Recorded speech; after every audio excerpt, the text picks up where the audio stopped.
Hi everyone, I'm back with another pregnancy update regarding my week 17 and 18. It is the time between September 13 that I was 16 weeks plus 1 day. So it's start of the week 17 up to the end of September 26th, which is the end of week 18. So, without further ado, that week my symptoms continued, like basically no change in the symptoms, still having heart palpitation and joint pain, as I mentioned in my past video, like in my last video. Have terrible heart palpitation, and I get drowsy all the time, and have like feeling of stress in like panic attacks, something like that. Like sometimes I'm okay and nothing happened, but suddenly like a panic attack, I start panting and get terrible heart palpitation, and I feel drowsy and sometimes like total disconnection for like a split of a second, and then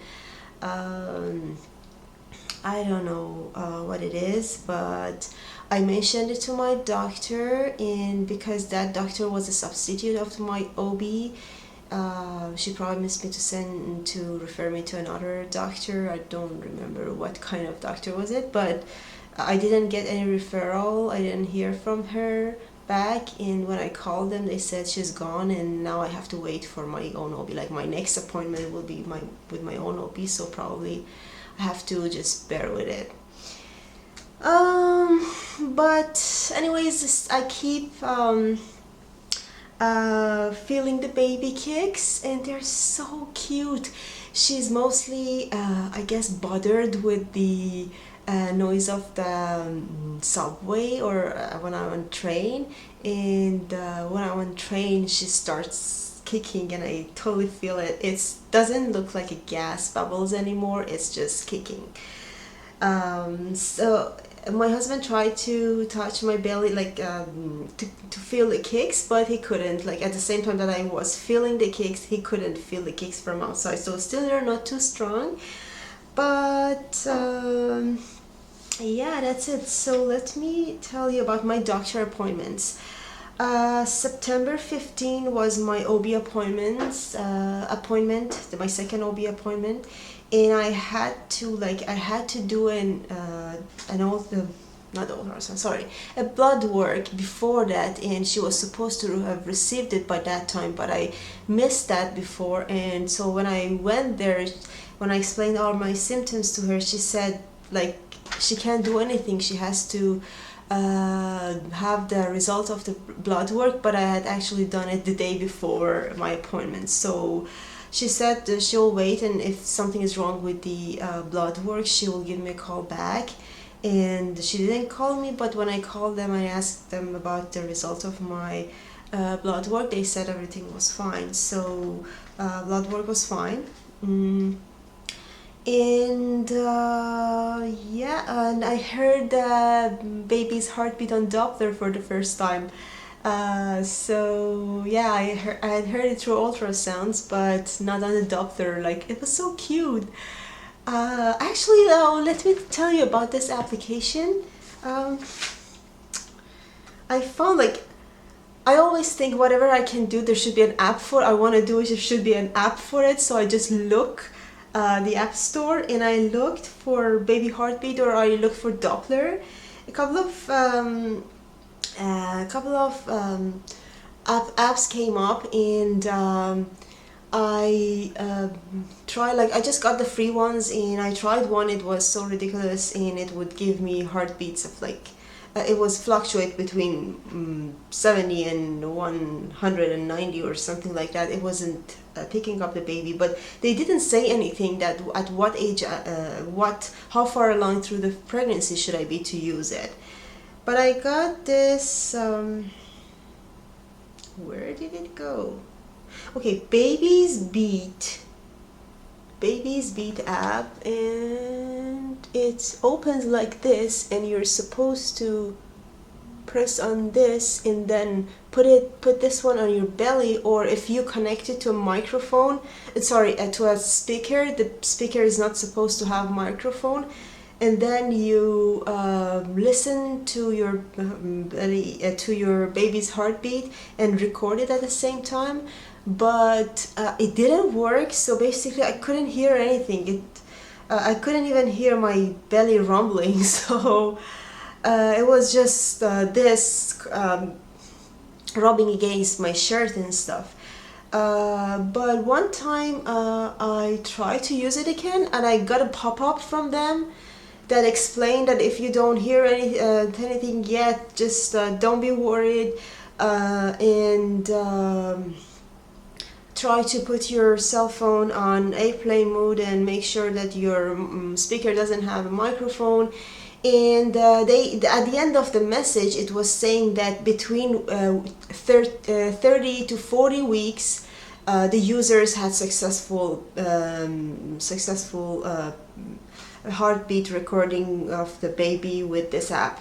So basically it's still too early to be able to use an app to record the heartbeat, but I'm gonna try it when I'm 30. And then they said some users had success at weeks earlier.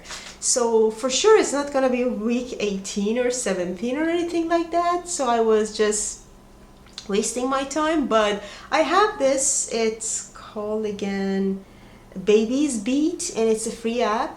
And I'm gonna give it a try at week 30. And I'll let you know the result. And I hopefully can record. I don't want to buy a Doppler, or I don't want to be obsessed about baby's heartbeat.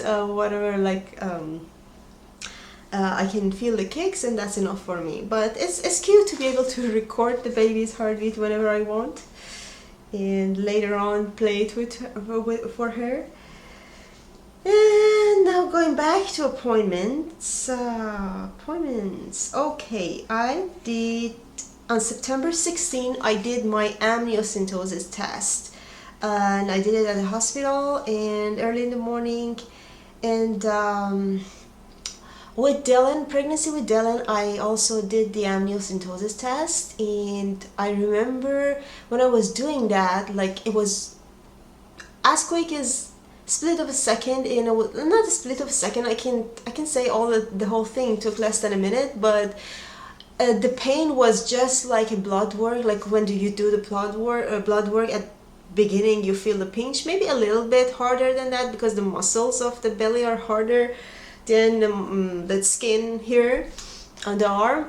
But because the nerves on the belly are not as sensitive, and inside the belly there is no pain nerve, that like sensitive pain nerve that you feel that, and uterus doesn't have the pain nerve, so you don't feel anything. Like, I know that they're gonna stick a needle all the way through your uterus and through the sac to pull the amniotic liquid fluid, and test the baby's DNA and do the diagnostic test of the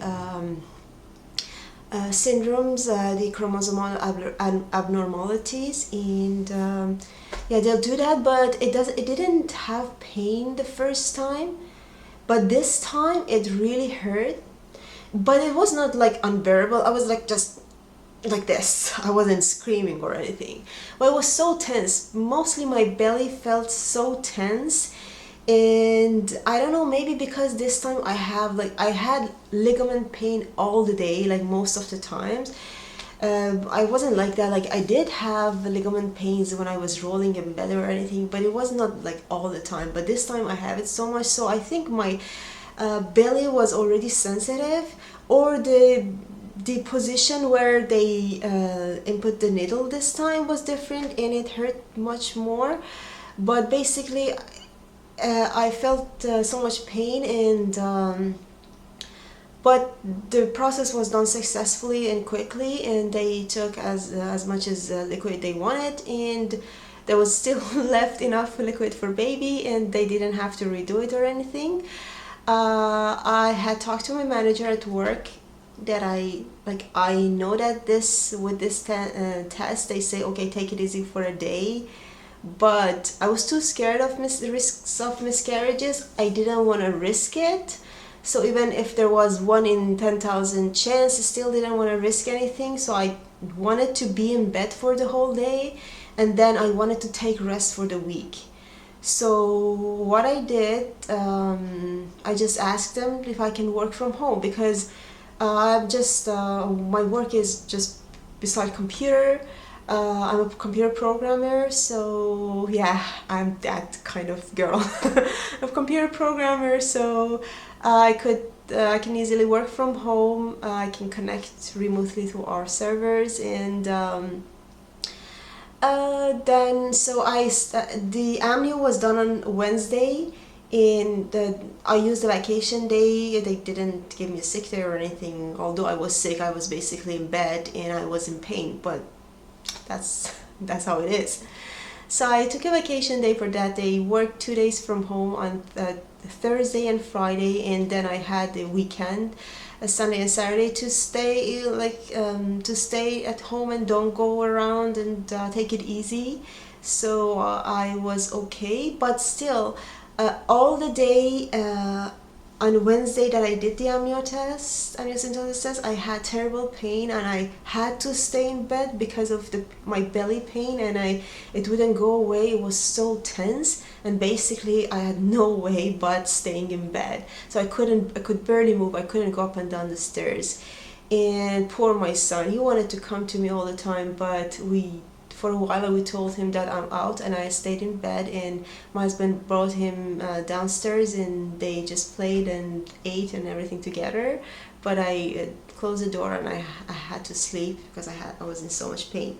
The next day was much better, but still I wanted to take it easy, so I didn't hold him, and for the next couple of days, so I didn't hold him, and I tried not to go up and down the stairs a lot, and I sat on the chair beside the table, and I did my work. So I was like working from home.